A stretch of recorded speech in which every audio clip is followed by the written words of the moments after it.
bem-vindos à casa de Deus. É tão bom estar aqui com liberdade. Nós podemos adorar o nosso Deus, o nosso Criador. É com alegria no coração que realmente estamos prestes para adorar esse Deus que nos formou, que nos criou e que nos redimiu também.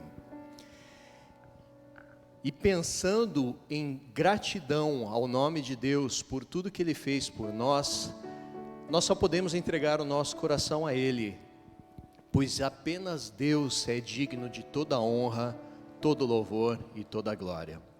O hino que nós vamos cantar, ele fala um pouquinho sobre o que nós sentimos por Deus e o que Ele representa para nós. E a canção diz que é o momento em que nós precisamos entregar realmente o nosso coração. Cante conosco, adore a Deus. Hoje eu entrego.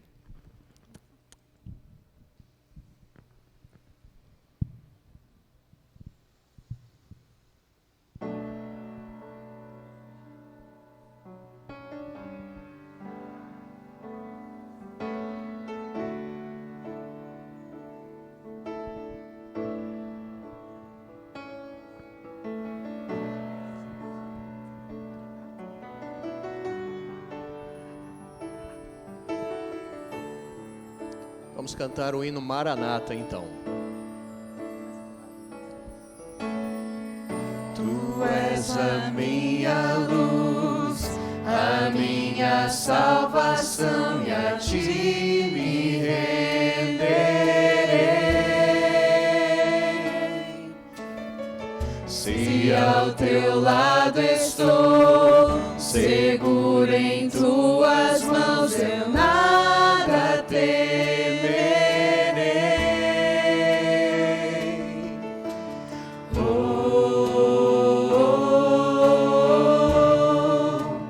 Tu és santo, ó Senhor.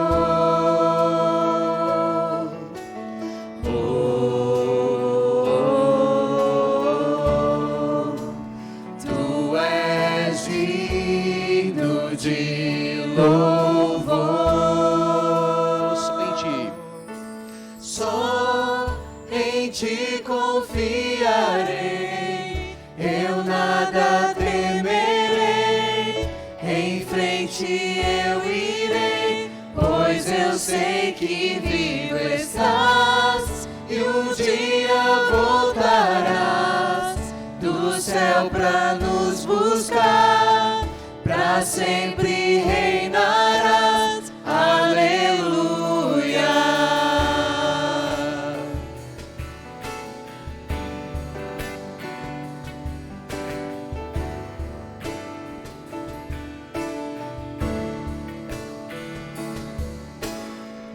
Tu és a minha luz, a minha salvação, e a ti me renderei. Se ao teu lado estou, seguro em tuas mãos, eu nada temerei.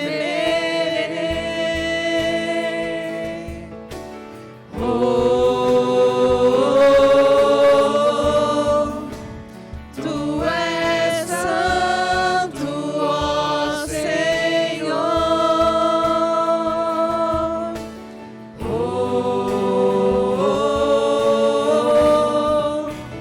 Tu és digno de louvor. Só em ti confiarei, eu nada temerei. Em frente eu irei, pois eu sei que vivo estás, e um dia voltarás do céu pra nos buscar, pra sempre reinarás. Aleluia.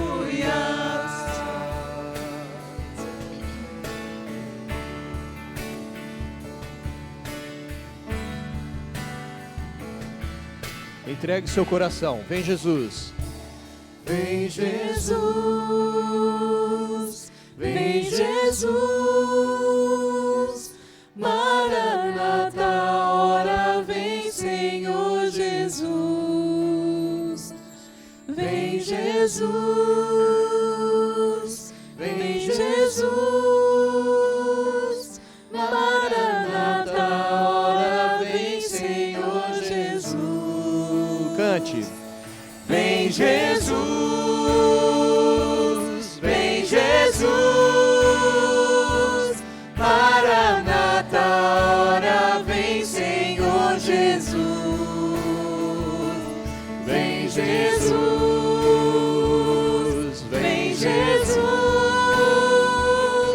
Maranata, ora vem, Senhor Jesus. Só em ti confiarei, eu nada temerei. Em frente eu irei, pois eu sei que vivo estás, e um dia voltarás do céu pra nos buscar, pra sempre reinarás. Aleluia.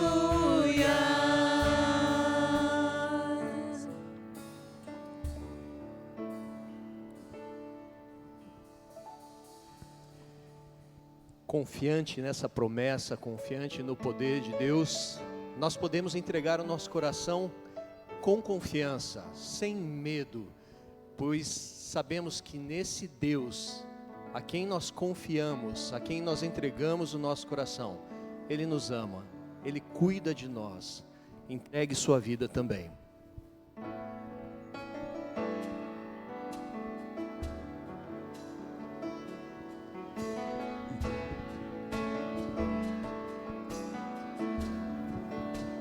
Vamos ficar em pé para cantar. Hoje eu entrego todos meus temores, todas as doenças espirituais. Hoje eu renovo o meu compromisso de usar os meus talentos para o Senhor. Quero ser ungido por Jesus, ter o dobro do azeite, ser santificado. Entrego a minha vida com todo o meu amor, de todo o coração. Eu rendo meu louvor, ergo as minhas mãos para te adorar. Faça o teu poder se manifestar em mim.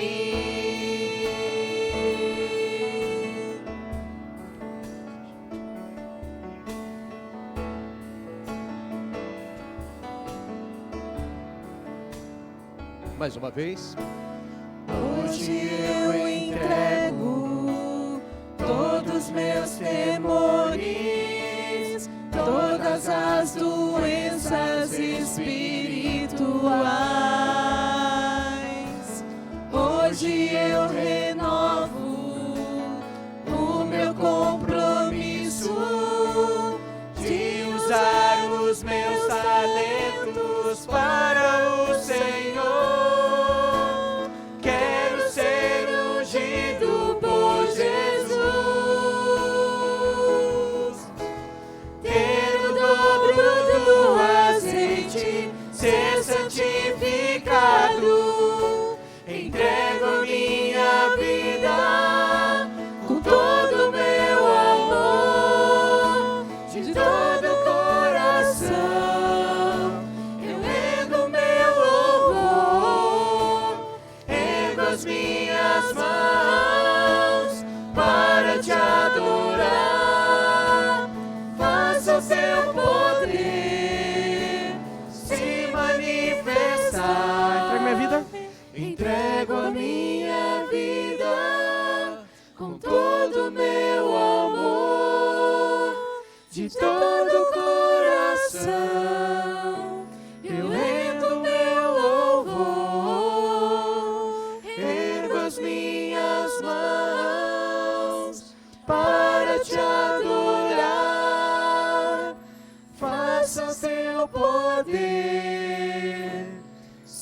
se manifesta em mim.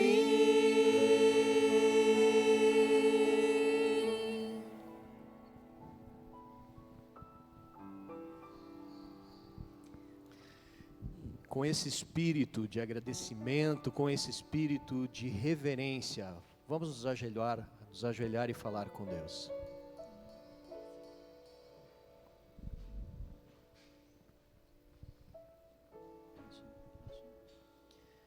Querido Deus, nós estamos aqui na Tua casa, reconhecendo que Tu és o nosso Criador, reconhecendo que Tu és o nosso Redentor e reconhecendo que Tu és aquele que virás nos buscar. Nós estamos felizes, Senhor, pela oportunidade que temos de Te louvar na Tua casa. Dizia o salmista: quão bom e quão maravilhoso é estar na Tua casa, em Tua presença. Nós Te honramos, Te glorificamos, Te adoramos pela beleza da Tua santidade.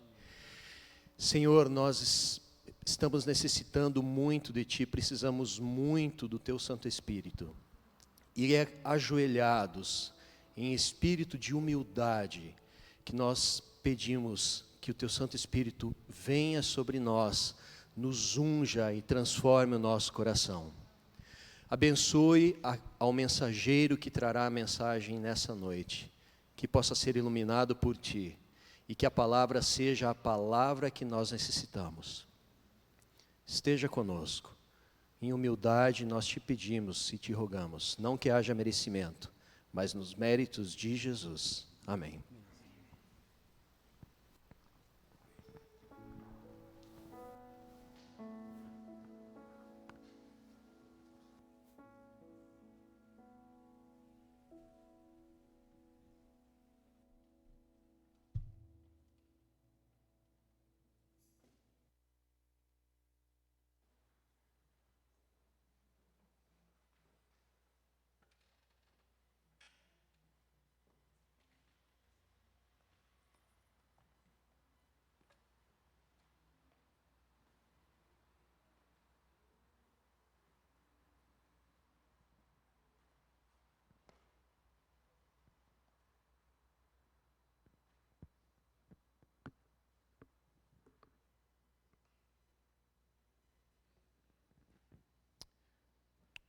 Olá.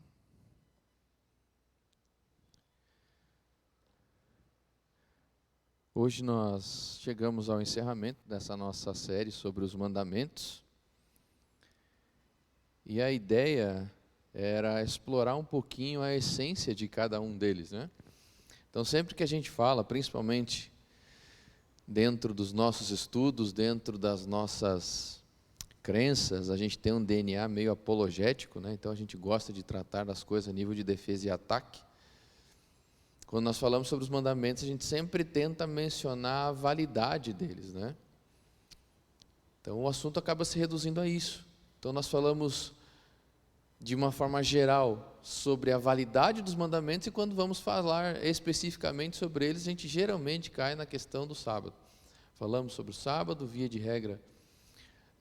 Quando saímos do sábado, saímos para ir para o segundo mandamento, porque a gente tem essa filosofia do ataque. Então a gente sabe que são mandamentos que nós podemos pegar os outros transgredindo.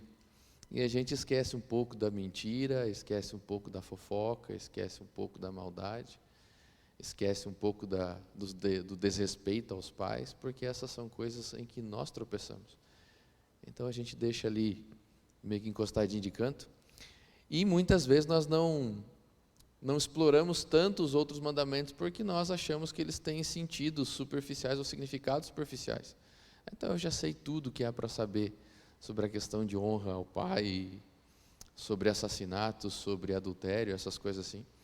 Então a ideia era a gente explorar um pouquinho mais a essência de cada um deles. E uma das conclusões que nós chegamos ao final dessa série é que a grande questão não é se os mandamentos são válidos ou não, se eles fazem parte do pacote que um crente, que um cristão deve seguir ou não.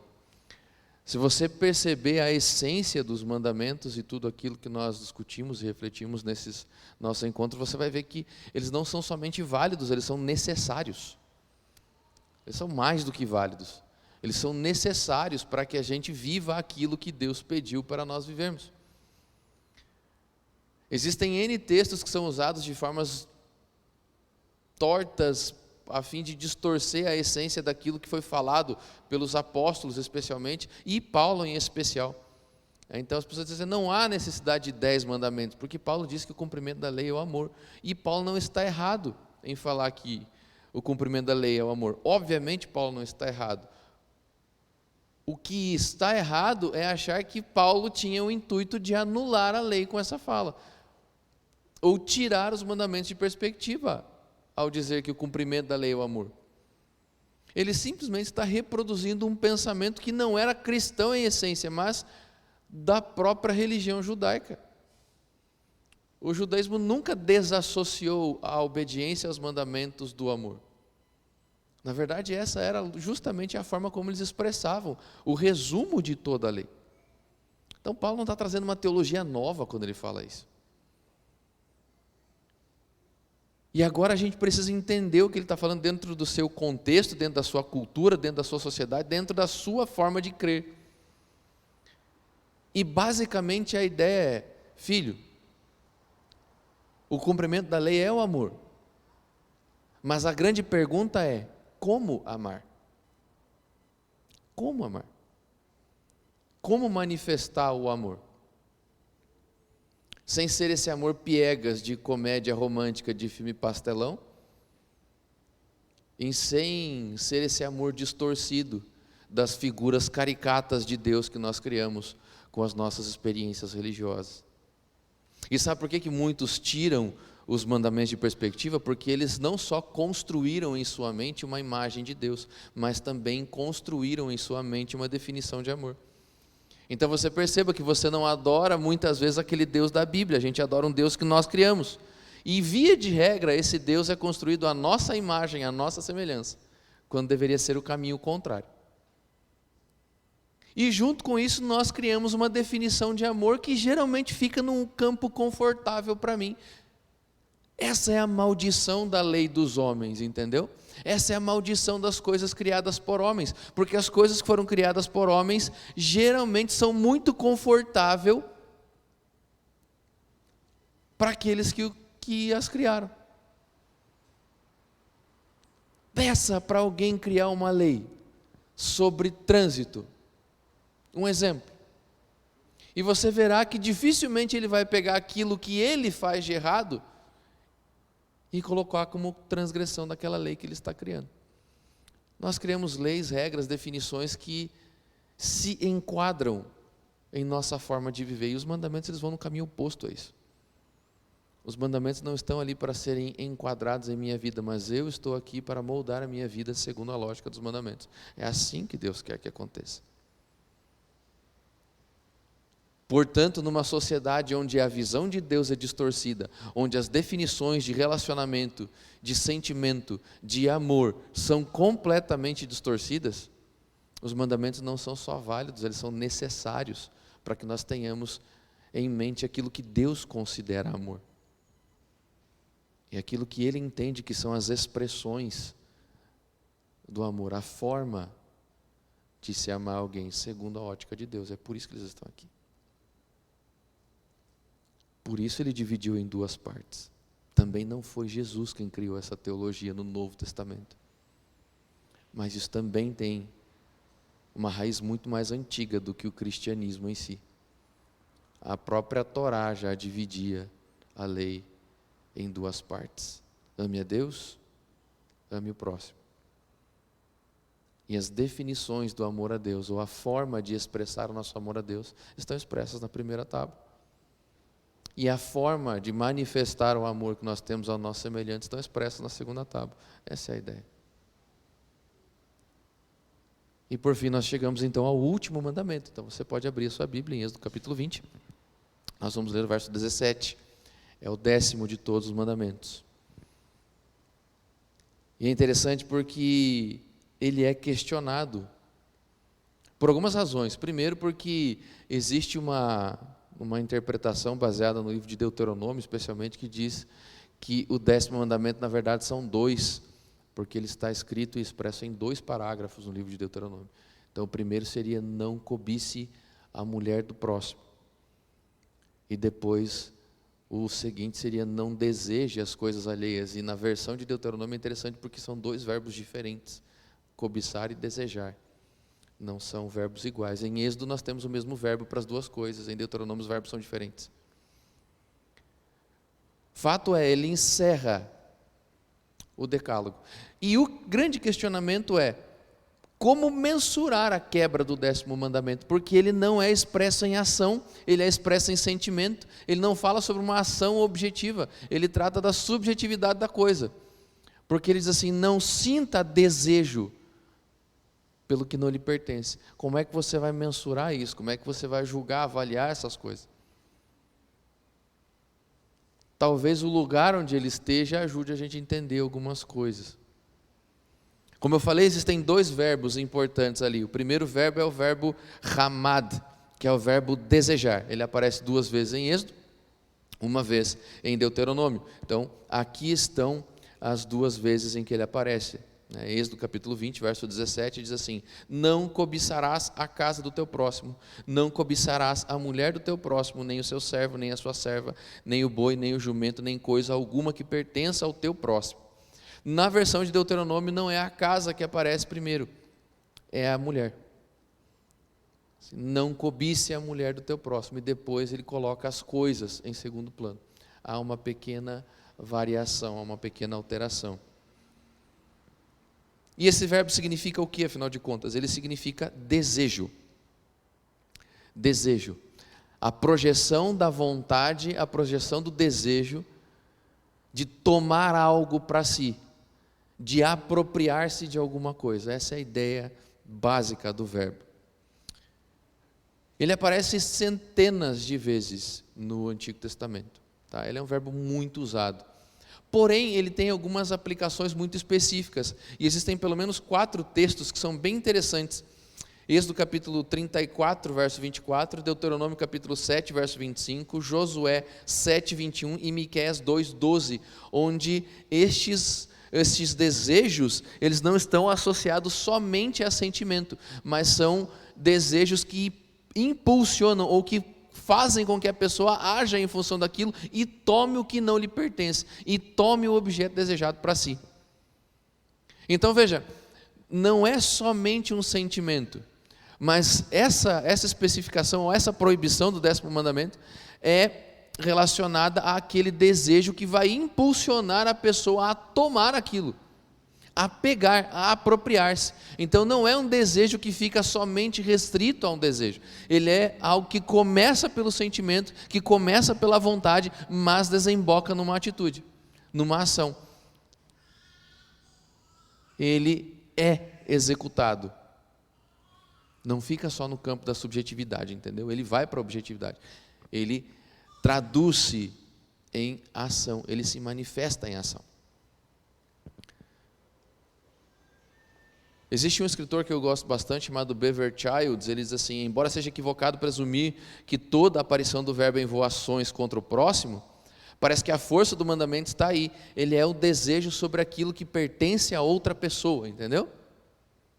Então não é qualquer desejo, não é só o desejo de ter, mas é o desejo de ter aquilo que o outro tem, de ser aquilo que o outro é, de parecer-se com o que o outro parece. E é assim que ele é motivado. Essa é a força que reside nesses verbos, ou na aparição desse verbo. Por isso, qual é a lógica do mandamento então? A lógica do mandamento é proteger a propriedade do próximo do desejo que leva alguém a executar a ação de tomar aquilo que não lhe pertence. É proteger o próximo de um desejo que começa lá dentro, que está escondido a princípio, mas que quando se manifesta em ações prejudica a vida do semelhante, de várias formas. Nós não somos daqueles que acreditam em olho gordo, né? Pelo menos não deveríamos acreditar em olho gordo, em mandingas ou coisas assim. Mas a inveja não tem em si um poder místico. Em muitas ocasiões ela tem um poder psicológico, se a outra pessoa está próxima daquele indivíduo. E se você sabe que é alvo de uma vontade exagerada que outra pessoa tem de parecer com você, de ter o que você tem e coisas assim. Então há um efeito psicológico nessa história toda, que pode se traduzir em efeitos reais, onde para você ter o que o outro tem, você acaba prejudicando, para você ser o que o outro é, você acaba se corrompendo, maltratando, oprimindo, mentindo, inventando e outras coisas. Não é à toa que o 10º mandamento está ligado a outros 2 muito próximos a ele, que é o da mentira e o do roubo, que muitas vezes deságua no assassinato. Quando nós falamos sobre esses mandamentos, a gente já mostrou essas conexões e vamos ver outras ainda na nossa reflexão de hoje. E a segunda aparição do verbo, ou o segundo verbo ali, é o verbo ravá, que também é um desejo, só que ele é um desejo um pouco diferente. Ele é um desejo que fica no campo da imaginação, ele é um desejo que fica no campo da fantasia, da projeção. Ele é aquele negócio que é acariciado, que é escondidinho lá dentro. É como uma serpente que fica toda enrolada esperando o momento certo de dar o bote. Ela fica ali, como se não fosse nociva, como se não fosse prejudicial. Entendeu? Essa é a ideia deste verbo. Ele muitas vezes é usado na Bíblia para definir fome. Tá? Então, sabe aquele desejo desesperado e ardente por comida, quando você está há algum tempo sem comer, mas a fome de verdade, não a vontade de comer, entendeu? Porque existe diferença entre fome e vontade de comer. Muitos de nós têm muita vontade de comer e pouca fome. Poucos de nós realmente sentiram de fato o que é fome. Mas é esse tipo de desejo que o verbo se refere. É aquela sede da língua seca, sabe? Que se apega ao céu da boca. É aquela sede quando você imagina um copo d'água bem gelado, um suco bem gelado, tua boca começa a salivar. É deste tipo de desejo que o verbo está falando. Tá? Essa é a vontade, esse tipo de intenção, de desejo quando olha-se para aquilo que não nos pertence, ou para aquilo que não pertence à pessoa que está desejando. É algo que acontece no interior. Ou seja, aqui a gente já vê uma coisa bem interessante com relação ao 10º mandamento, porque ele está tratando efetivamente daquilo que Jesus vai desdobrar nas repetições dos mandamentos lá no Sermão do Monte, que é a questão do coração. O 10º mandamento trata efetivamente das coisas que acontecem no coração. É por isso que quando Jesus pega a essência dos demais mandamentos no Sermão do Monte, não inclui a inveja. Não inclui a cobiça. Ele não fala sobre inveja ou cobiça no Sermão do Monte, porque lá ele está falando sobre mandamentos que as pessoas estão acostumadas a entender no campo objetivo. Já a cobiça, desde a sua origem, nas tábuas da lei, já tratam da subjetividade das coisas, já tratam dos desejos, das intenções do coração. Então tente imaginar o 10º mandamento como um epílogo das 2 tábuas, a conclusão das coisas. Então, no final das contas, não se incomode somente com o que você faz, mas essencialmente preocupe-se e muito com aquilo que você sente. Essa é a ideia, e é por isso que ele está ali no finalzinho. De uma forma sutil, Deus orienta o povo e instrui o povo a preocupar-se com os seus sentimentos, porque Deus leva em conta essas coisas. Se você quiser colocar isso em palavras mais fáceis, é no 10º mandamento que Deus realmente atesta que conhece o nosso coração. Sabe quando diz assim, pastor, fique tranquilo, eu estou pisando na bola, mas Deus conhece meu coração, e esse não é o motivo da minha tranquilidade, é justamente o motivo da minha preocupação, porque Deus conhece o nosso coração. Ele sabe as nossas reais intenções, Ele consegue decifrar e entrar nos cantos do coração que nem eu e você sabemos que temos e que existem. Deus consegue ver e perceber em nós coisas que nós sequer sabemos que fazemos, sentimos, ou coisas assim. Deus conhece cantos em nosso coração que nós não sabemos sequer que existem, e é por isso que essa frase, Deus conhece o meu coração, ela nem sempre é uma defesa, mas muitas vezes faz parte dos próprios ataques contra nós, porque Deus conhece o nosso coração. E esse é o princípio máximo que o 10º mandamento nos mostra. Diz assim: filho, eu estou preocupado com as suas ações. Portanto, seja respeitoso com seus pais, porque todo mundo vê isso. Seja respeitoso com o seu próximo, não agrida o seu semelhante, porque as pessoas estão vendo isso. Não pegue o que não lhe pertence, quer seja em público, quer seja escondido, porque as pessoas estão vendo o que você está fazendo. Não minta a respeito das outras pessoas, porque uma hora ou outra a verdade aparece e as pessoas estão vendo o que você está fazendo.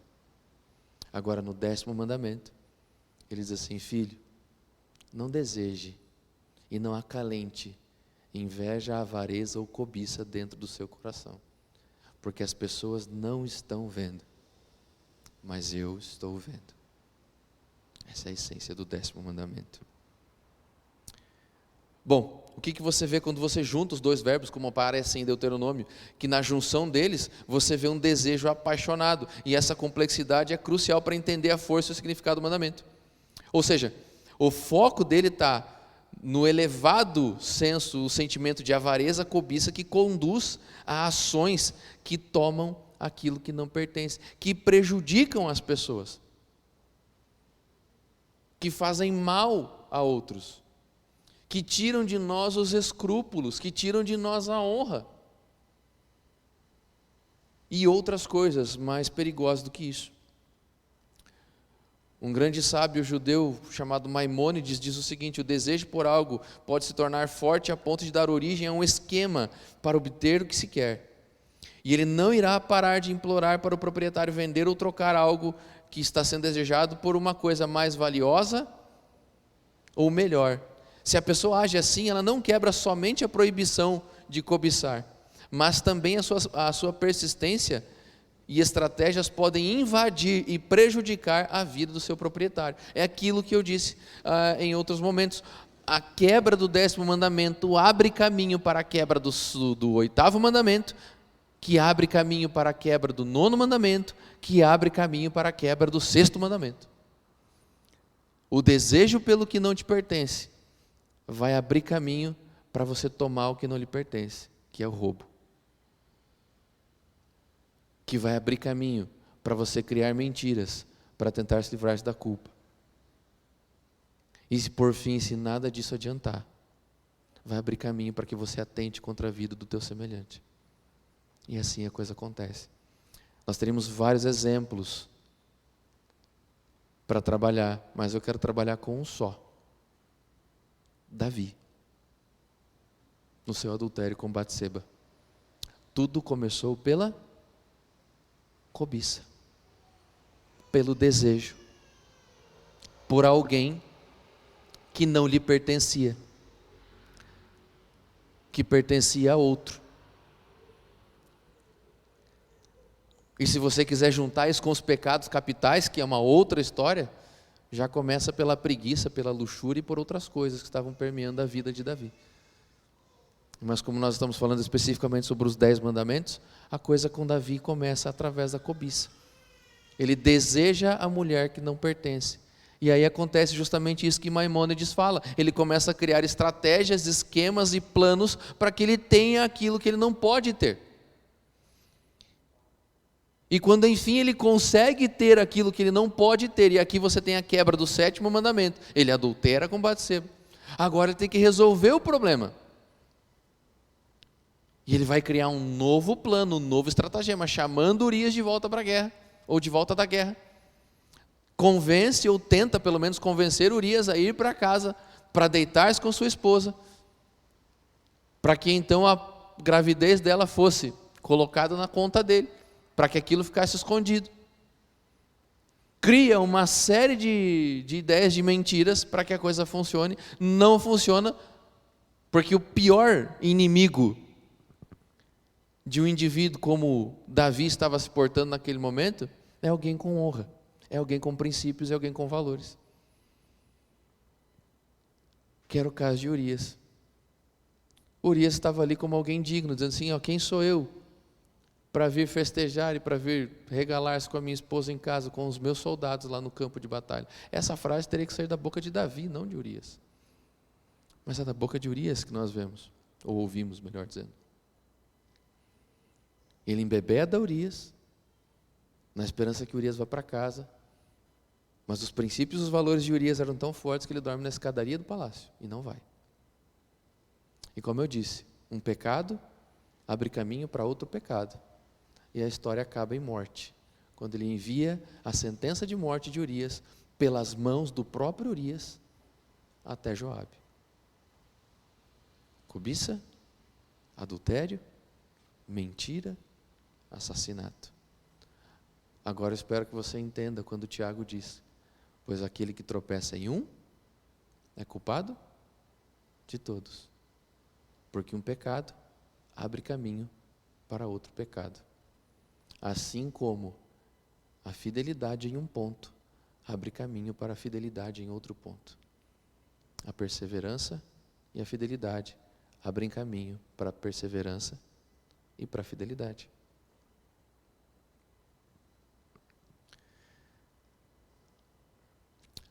Agora existe uma questão interessante aqui, que é a seguinte: por que especificar?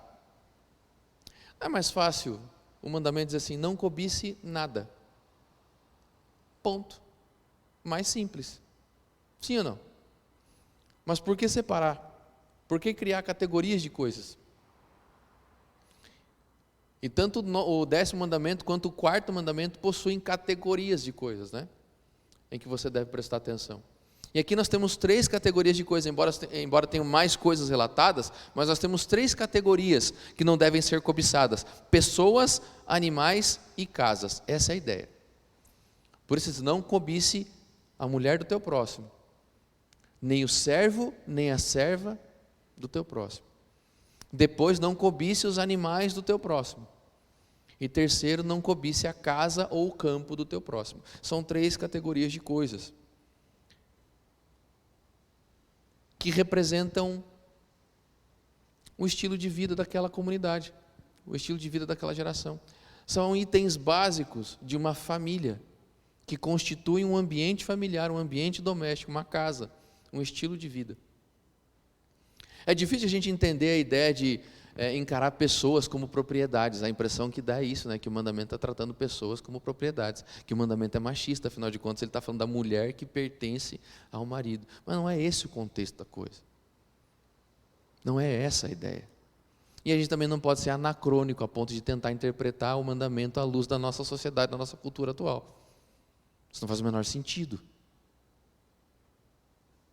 Eu não vou me delongar no assunto da escravidão aqui, porque a gente já falou sobre isso em outros momentos. A gente falou sobre isso quando falamos sobre o sábado, por exemplo. Como a coisa funcionava. Mas há princípios aqui que você pode extrair com toda certeza. Quando você vê a junção, quando você vê a construção dessas categorias e como elas construíam uma forma de se viver, um ambiente familiar, você vê o que Deus está proibindo você de cobiçar. Não é só o que as pessoas têm, mas é o que as pessoas são que não deve ser cobiçado também.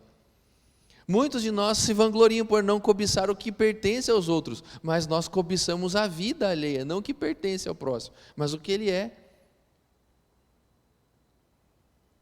Mas se você quiser puxar os princípios daqui, você pode substituir escravos por funcionários.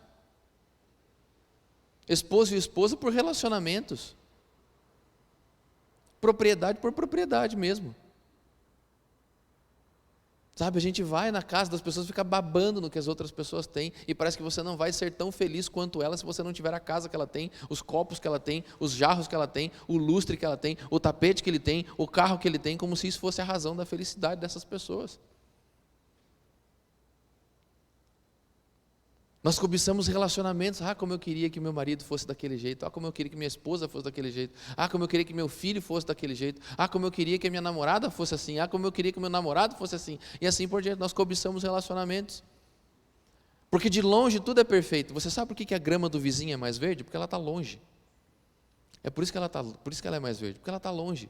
Chega perto e você vai ver os buracos. Chega perto e você vai ver o mato. Chega perto e você vai ver a terra. Chega perto e você vai ver a formiga.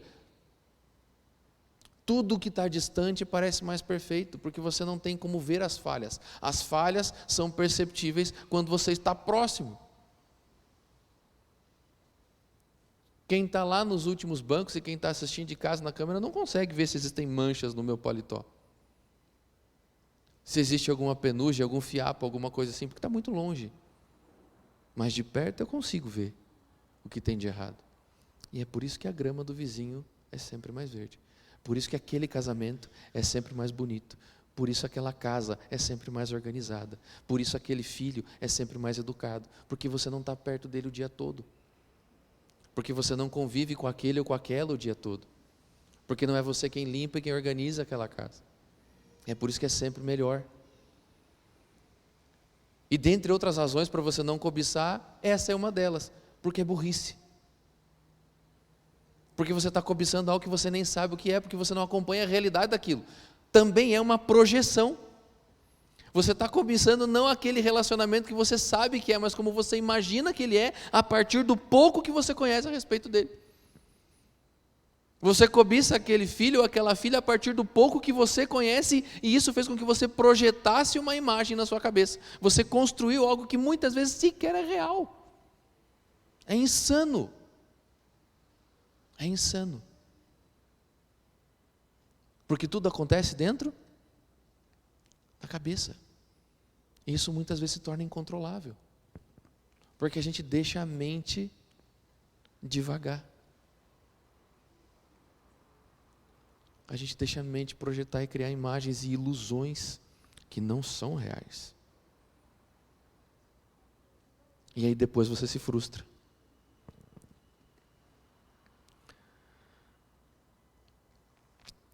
Valdecir Lima tem um pensamento que eu acho interessante. Ele escreveu um artigo em um livro chamado O Cristão e a Sociedade de Consumo.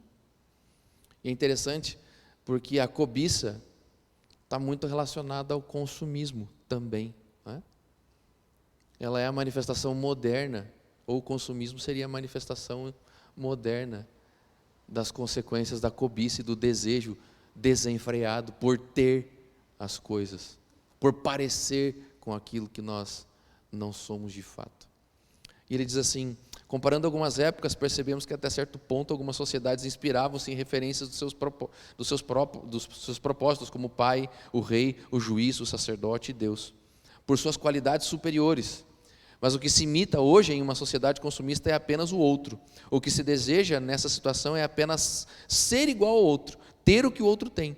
Sendo assim, ao entregar-se a uma sociedade de consumo, o homem pós-moderno toma o lugar de Deus, e essa imitação homem a homem cria o indivíduo hipnotizado e entorpecido pelo consumo, tal a força dos desejos egoístas que o motivam. É isso. A gente não projetou mais em nossa mente parecer-se com Deus, a gente projetou parecer-se com aquele indivíduo que nós idolatramos. Ou seja, você perceberá também que o último mandamento está intimamente conectado com o primeiro.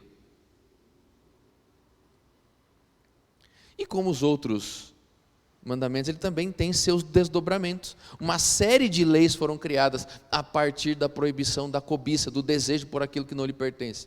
A lei, por exemplo, contra o abuso dos mais pobres, é baseado nesta lei do abuso contra o do mais pobre, do apropriar-se daquele que tem pouco, que Natã repreende a Davi. É baseado nesse princípio, quando ele conta a parábola daquele indivíduo, ou a história daquele indivíduo que tinha várias ovelhas, que poderia usar e comer e usufruir daquela que ele escolhesse, mas ele apontou os seus olhos para aquele indivíduo que tinha uma ovelhinha só, e deixando todas as suas de lado. É quase que uma parábola das 99 ovelhas ou das 100 ovelhas, ao contrário, né? Jesus é o pastor que deixa as 99 para ir buscar aquela que se perdeu, para restaurar o aprisco. Davi foi aquele que deixou todas as suas ovelhas em casa para ir destruir o outro lar, em busca de uma ovelha que ele não podia ter. Essa é a história de Natã, baseado nessa lei. E é por isso que Davi leva um nocaute pelas suas próprias palavras. Isso é mais interessante ainda, né? Quando Natan termina de contar a história, ele diz assim: então traga esse miserável aqui que nós vamos matar esse cara que fez uma atrocidade dessa. E Natan diz com frieza e amor nos olhos: filho, esse cara é você. Você é o destruidor de lares. E diz a Escritura que ali Davi entendeu o que ele tinha feito. Leis contra a extorsão, leis contra a restituição de animais, até mesmo dos inimigos, lembra? Se você vê o boi ou o jumento do seu inimigo que está se perdendo, não vá lá, não deseje o mal, não deseje a destruição do seu inimigo, vá lá, pega o animal e devolve. As leis de restituição contra aquilo que foi, daquilo que foi furtado e coisas assim. E um princípio interessante que está em Deuteronômio capítulo 25, versos 13 a 16, quando ele fala da balança justa, de você não guardar peso nas balanças e nos bolsos, que é o princípio de que nós devemos possuir somente aquilo que é tido de maneira honesta e justa. Não devemos agregar em nossas posses qualquer coisa que seja fruto de usura ou injustiça.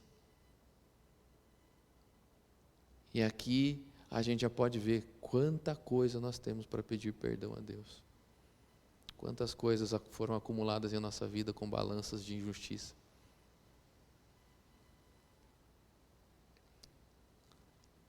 Por que isso? Porque todas essas leis trazem consigo um princípio importante, que é o princípio do contentamento. Não pegue além do devido. Não pegue o que não lhe pertence. Devolva se por acaso você pegou a mais. Devolva o que não é seu. Seja justo. Seja grato. Em outras palavras, é o princípio do contentamento, da gratidão a Deus pelo que temos. Ao invés de desejarmos o que os outros têm, deveríamos ser mais gratos por aquilo que Deus já nos deu. Talvez outro tenha mais recursos do que eu tenho. Assim é a parábola dos talentos. Deus deu a ele mais recursos porque ele tem melhor capacidade para administrar.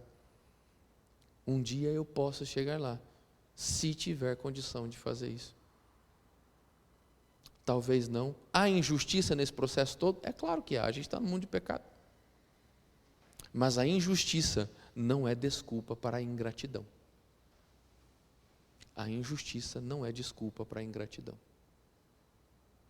A gratidão deve ser um sentimento constante na vida daqueles que são filhos de Deus. Sendo fiel no pouco, no momento certo, Deus nos colocará no muito. E esse muito pode não significar aquilo que você pensa, porque o muito pode não ser aqui, o muito pode ser somente lá. Mas, afinal das contas, qual é o lugar mais importante? Aqui ou lá? É lá. Então, se a nossa vida aqui for uma vida no pouco, não se desespere e agradeça pelo pouco, porque o muito nos espera em outra vida, em outro lugar. E como eu disse, ele tem a relação com o primeiro mandamento. Se o 10º mandamento funciona como um epílogo de todas as coisas, das tábuas da lei, o prólogo está no primeiro mandamento, numa frase curta: não tenha nada que rivalize comigo. A gente falou sobre isso. Não tenha nada ao meu lado, não tenha nada que me confronte, não tenha nada que faça competição comigo ou que rivalize comigo. Deus exige adoração e devoção exclusivas. E qual é a relação do primeiro mandamento com o último? É que, obviamente, a cobiça abre o caminho para a idolatria. Não há como desassociar uma coisa da outra. Como eu falei, a gente já notou as similaridades entre a mentira ou as conexões entre a mentira, o roubo, o furto, o adultério, o assassinato e outras coisas. Então, a gente corre o risco de pensar que o 10º mandamento está associado somente às questões da tábua civil e não da tábua espiritual. Que as interconexões e as interligações dos mandamentos estão ali só na segunda tábua, mas não, ele nos conecta com a primeira tábua também. Como eu falei, a fé promove o contentamento, ela promove a constante gratidão na vida do crente, na vida do cristão, até mesmo pelas provações e privações que sofre. Afinal de contas, lembra das palavras do apóstolo Paulo? Em tudo, e tudo não é tudo de bom, é em tudo, seja grato, porque todas as coisas cooperam para o bem daqueles que amam a Deus, daqueles que foram chamados segundo o seu propósito. Por isso, em outro momento, Paulo também fala, porque de sorte me glorio nas minhas fraquezas, nas minhas fragilidades, nas minhas lutas, porque são nessas coisas que o poder de Deus é aperfeiçoado. Porque quando sou fraco, então é que sou forte. Como eu disse, não há razões para a ingratidão na vida do crente. E, obviamente, o contentamento se opõe à cobiça. Não há como ser diferente. Abra rapidinho a sua Bíblia comigo em Provérbios, capítulo 21.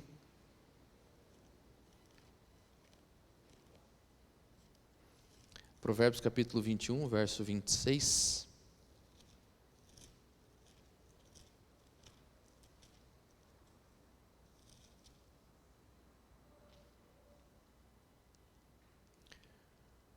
Ele diz assim: o cobiçoso cobiça todo dia, mas o justo dá e nada retém. Essa é a ideia.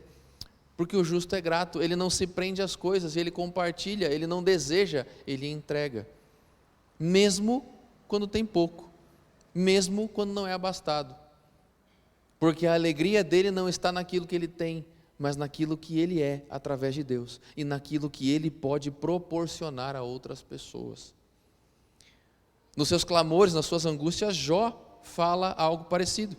Se você quiser abrir a Bíblia em Jó capítulo 31, versos 24 a 28, ele diz assim: se no ouro pus a minha esperança, ou disse ao ouro fino, em ti confio, se me alegrei por serem grandes os meus bens e por ter a minha mão alcançado muito, olhei para o sol, quando resplandecia, ou para a lua, que caminhava esplendente, o meu coração se deixou enganar em oculto, e os beijos lhe atirei com a mão.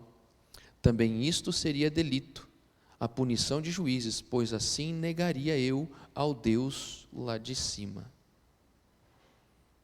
Está vendo? Então ele diz, olha, se algum dia eu fiz isso, se algum dia eu desejei, eu me alegrei, eu me vangloriei nas coisas que eu tinha, eu abaixaria a cabeça e deixaria Deus executar seu juízo sobre mim, porque eu sei que isso seria negar o Deus que está lá em cima. Lembra? Porque afinal de contas, isso abre caminho para a idolatria. Eu desejo tanto o que o outro é e quero ser tanto como ele é, que ele acaba se tornando um Deus na minha vida. Lembre-se que quando nós somos criados à imagem e semelhança de Deus, nós somos criados para imitá-lo, para refletir a sua glória. Nós não fomos criados ou projetados por Deus ou imaginados por Deus para refletir a glória de outro homem, de outra pessoa, de outro ser, mas sim a glória de Deus. E é triste quando muitos de nós se recusam a imitar a Deus, para imitar youtubers, influencers e coisas assim, que depois só nos fazem passar vergonha quando as fotos ficam mais antigas nas redes sociais. E, afinal de contas, a moda passa e a vergonha fica. Né? Diga quem um dia já usou calça bag ou pochete. Né? A pochete está numa gaveta, mas as fotos ficaram aí para a eternidade. Então não imite ninguém, procure imitar a Deus, porque Ele é o único digno de ser imitado. Não projete a sua esperança ou a sua felicidade em outra pessoa, porque a nossa esperança e a nossa fidelidade são pertencentes e dependentes de Deus. Somente de Deus. Então, se é para imitar alguém, imite a Jesus Cristo. Ele é digno de ser imitado e Ele não vai te decepcionar jamais. E isso é tão grave que todo o problema do mal começou através da cobiça. Não sei se você já percebeu, mas nos textos que nos contam de forma indireta a história da queda de Lúcifer, o ponto inicial de todas as coisas foi a cobiça. Foi o desejo de ser Deus, de se colocar no lugar de Deus. No livro Grande Conflito, página 494, Ellen White diz assim: Em vez de procurar fazer com que Deus fosse supremo nas afeições e lealdade de suas criaturas, era esforço de Lúcifer conquistar para si o seu serviço e homenagem. E cobiçando a honra que o infinito Pai conferira a seu Filho, este príncipe dos anjos aspirou ao poder cujo uso era prerrogativa de Cristo unicamente. Desejado de todas as nações, página 307, diz assim: Lúcifer desejava o poder de Deus, mas não o seu caráter. Buscava para si mesmo mais alto lugar, e toda criatura que é movida por seu espírito fará o mesmo. A cobiça atesta o nosso DNA nas trevas. Ela comprova a filiação de Satanás. O diabo tem uma prole nesse mundo que não se contenta em ser aquilo que é, mas sempre quer ser igual a outro. Sempre quer as honras e glórias que pertencem a outro. Esse é o DNA do maligno, que é reproduzido em muita gente. Em muita gente. Conselhos aos pais, professores e estudantes, ela também diz o seguinte: Lúcifer no céu desejou ser o primeiro em poder e autoridade. Queria ser Deus, ter o governo dos céus. E por isso foi precipitado para a terra. Entendeu por que os 10 mandamentos se encerram com a cobiça? Porque o temor exclusivo a Deus e a adoração exclusiva a Deus, com orientação de não desejar nada que não lhe pertence, formam um envelope para o restante dos outros 8 mandamentos. Os outros 8 mandamentos estão circundados por essa ideia: ame a Deus, adore a Deus, seja grato pelo que Deus te deu e por quem Deus fez você ser. Essa é a ideia. Como ele é relevante para os dias de hoje? Eu vou deixar algumas pessoas dizerem para você. Dentre elas, uma que não é cristã. É um escritor que eu gosto bastante, chamado Zygmunt Bauman. Ele tem um livro cujo título é Vida Líquida, e na página 48 ele vai dizer o seguinte: o mercado não sobreviveria se os consumidores se apegassem às coisas. Para sua própria sobrevivência, ele não pode tolerar clientes comprometidos, leais ou que apenas se mantenham numa trajetória consistente e coesa, que resista a desvios e evite saídas colaterais. Além, claro, daqueles que estão comprometidos em comprar e leais às trajetórias que conduzem aos shopping centers. O mercado sofreria um golpe mortal se o status dos indivíduos parecesse seguro, se suas realizações e propriedades fossem garantidas e se seus projetos se tornassem infinitos. E se o fim de seus esforços por ascensão fosse plausível. A arte do marketing está focalizada em evitar a limitação das opções e a realização dos desejos. Contrariamente às aparências e às declarações oficiais, assim como ao senso comum que é fiel a ambas, a ênfase aqui recai não na estimação de novos desejos, mas na extinção de desejos antigos. Leia-se os de 1 minuto atrás, a fim de limpar o terreno para novas incursões ao shopping. A globalização e a mídia e o consumo atuam juntos para transformar os desejos em necessidades.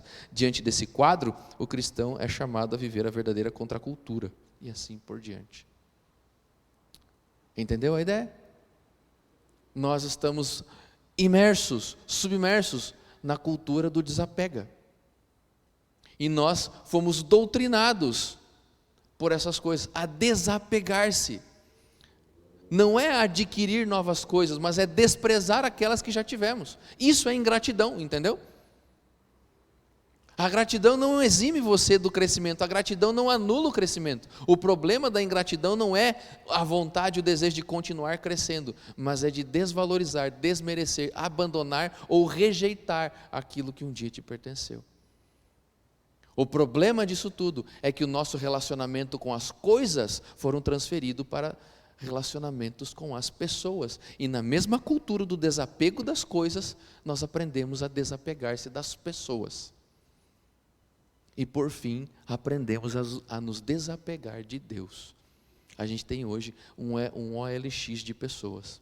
Eu anuncio as pessoas que são descartáveis em minha vida e as troco por novas ou por objetos em lugares de pessoas. E relacionamentos são desfeitos, amizades são desfeitas, casamentos são desfeitos, porque nós aprendemos a desapegar-se. Olha a proporção dos casos de divórcio, olha a quantidade, o aumento na quantidade de divórcio nos últimos anos. E você verá uma estranha associação com a nossa cultura de consumo. Porque nós aprendemos no trocar das coisas e no usar as coisas, a trocar e usar pessoas. E, em última instância, obviamente, isso vai refletir na vida espiritual. Deus se tornou alguém descartável em nossa vida.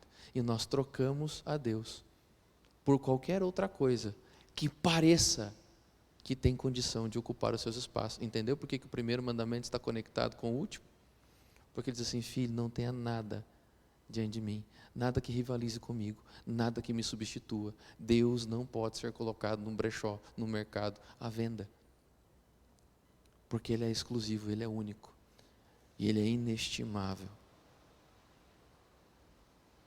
Quem dera isso atingisse somente quem não tem a fé na palavra de Deus, os princípios que estão estabelecidos na palavra de Deus. Mas no mesmo artigo que o pastor Valdecir Lima escreveu, ele diz o seguinte: interessante é que dizer-se cristão dentro dessa realidade não faz a mínima diferença. Dizer-se participante dessa ou daquela comunidade religiosa não isenta ninguém das armadilhas, dos desejos e sentimentos desse mundo consumista. Todos são vítimas em potencial. Hoje, mais do que nunca, qualquer cidadão em qualquer lugar está condenado à vaidade e ao reino do nada. A nobre contemplação e admiração perde espaço para a inveja, e assim são enraizados a cobiça, a rivalidade, o ciúme, sentimentos motores da modernidade. A nobre autenticidade some e copiamos sempre, numa falsa ilusão de autonomia, dando a impressão de que estamos sendo originais. A massificação de nosso tempo prolifera os sentimentos modernos, e a realidade é que estamos tão cegos quanto as nossas reais intenções.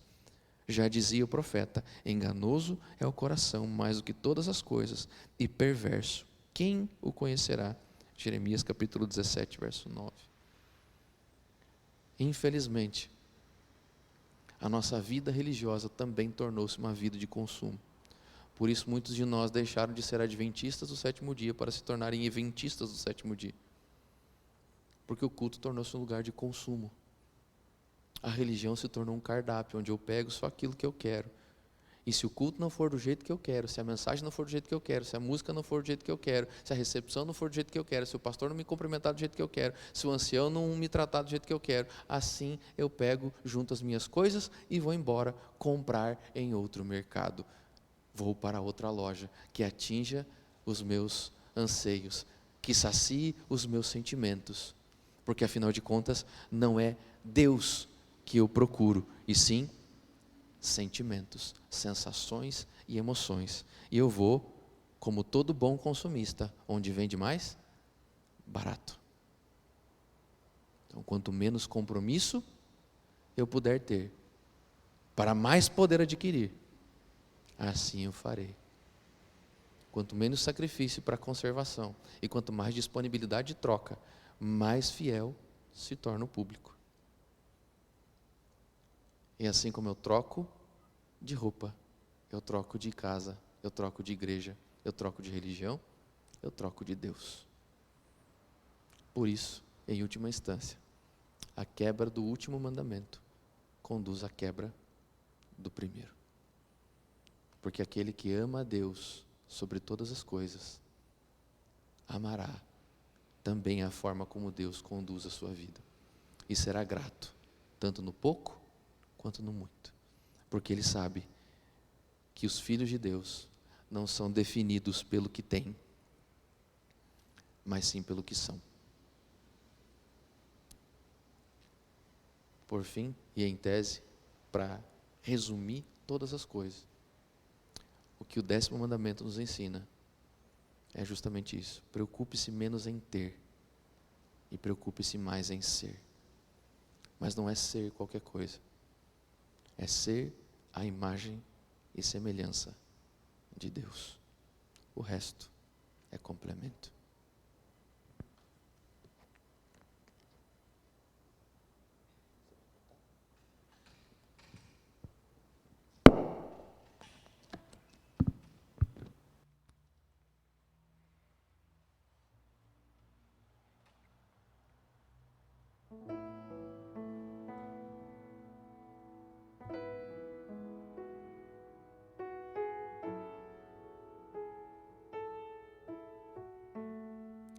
Cante. Preciso me entregar, Senhor. Preciso a Ti me entregar. Preciso ouvir Tua voz a me falar.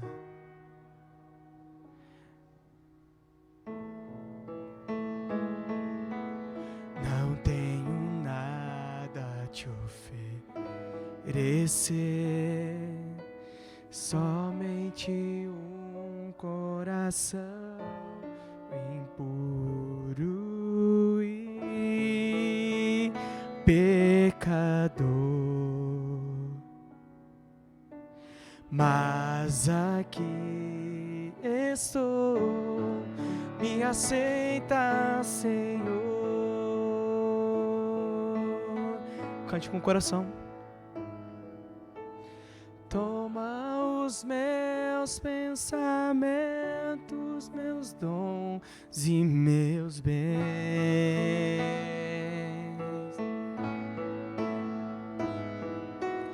Toma o meu coração e tudo que ele tem.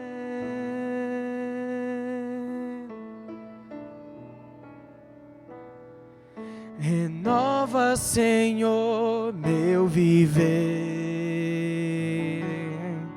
Derrama em mim teu amor. Quero pra sempre servir-te por onde for. Coloque-se de pé, vamos louvar.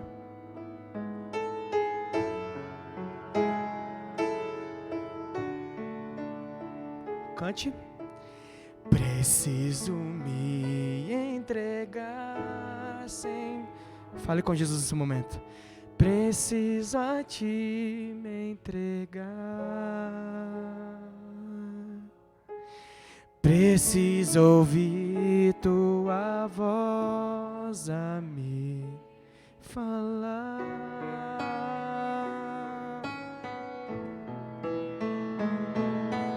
Não tenho nada a te oferecer, somente um coração impuro e pecador. Mas aqui estou, me aceita, Senhor.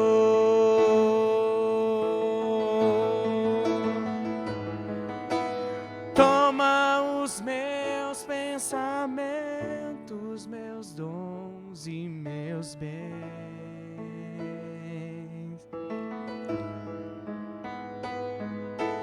Toma o meu coração e tudo que ele tem.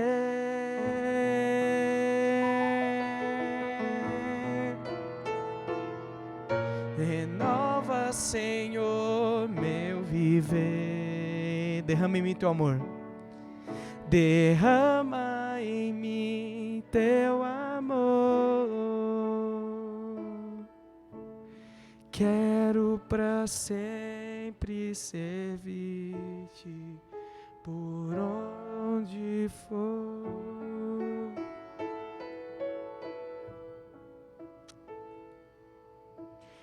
Quero pra sempre servir-te por onde for.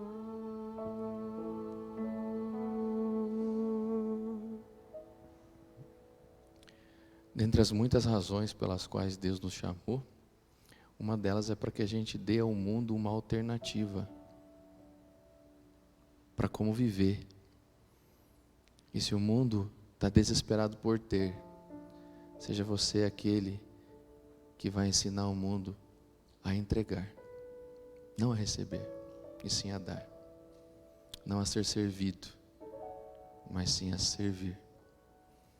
E a pergunta fica: como é que se serve a esse Deus que nós aprendemos a conhecer e a amar? Bom, para você entender como vai servir este Deus, Você não pode perder a próxima série. Na próxima série, nós vamos falar sobre como servir a este Deus que nós aprendemos a amar. Feche os olhos. Pai querido, nós somos gratos por todo o amor que Tu tens por nós. Somos agradecidos pelas preocupações que foram manifestas em Tua palavra. O Senhor tem preocupações a respeito da nossa vida, a ponto de nos dar orientações para como viver feliz nessa terra.